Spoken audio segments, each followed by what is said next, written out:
سنت مؤکدہ سے مراد وہ عمل ہیں جسے حضور اکرم صلی اللہ علیہ وآلہ وسلم نے ایک دو دفعہ کے علاوہ ہمیشہ بطور عبادت اپنایا ہو اور اس کی اقامت تکمیل دین کی خاطر ہو، جیسے اذان، اقامت، نماز با جماعت وغیرہ، یہ سنت مؤکدہ ہیں۔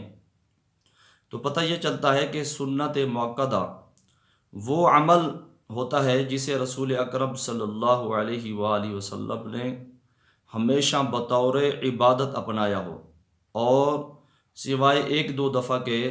رسول اکرم صلی اللہ علیہ وآلہ وسلم نے اس عمل کو ترک نہ کیا ہو، تو ایسا عمل کیا ہوتا ہے؟ وہ ہوتا ہے سنت مؤکدہ۔ اور سنت مؤکدہ بغیر عذر اگر چھوڑی جائے تو اس کو بغیر عذر چھوڑنے والا جو ہوتا ہے وہ قابل ملامت اور قابل مذمت ہوتا ہے۔ اور باقی رہی سنت غیر مؤکدہ، تو سنت غیر مؤکدہ سے مراد ایسے امور ہیں جن کی حضور اکرم صلی اللہ علیہ وآلہ وسلم نے پابندی نہ کی ہو، یعنی کبھی کیا ہو اور کبھی نہ کیا ہو، جیسے عصر کے فرضوں سے پہلے 4 رکعت اور ہر ہفتے میں سوموار اور جمعرات کے روزے وغیرہ، یہ سنت غیر مؤکدہ ہیں۔ اور سنت غیر مؤکدہ کو جو ہے سنت زائدہ بھی کہتے ہیں۔ تو پتہ کیا چلا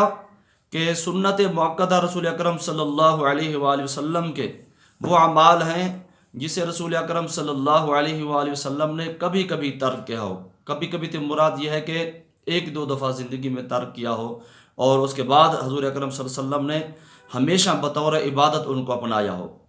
جبکہ غیر مؤکدہ، سنت غیر مؤکدہ وہ امور ہوتے ہیں، وہ اعمال ہوتے ہیں جن کی نبی پاک صلی اللہ علیہ وآلہ وسلم نے پابندی نہ فرمائی ہو،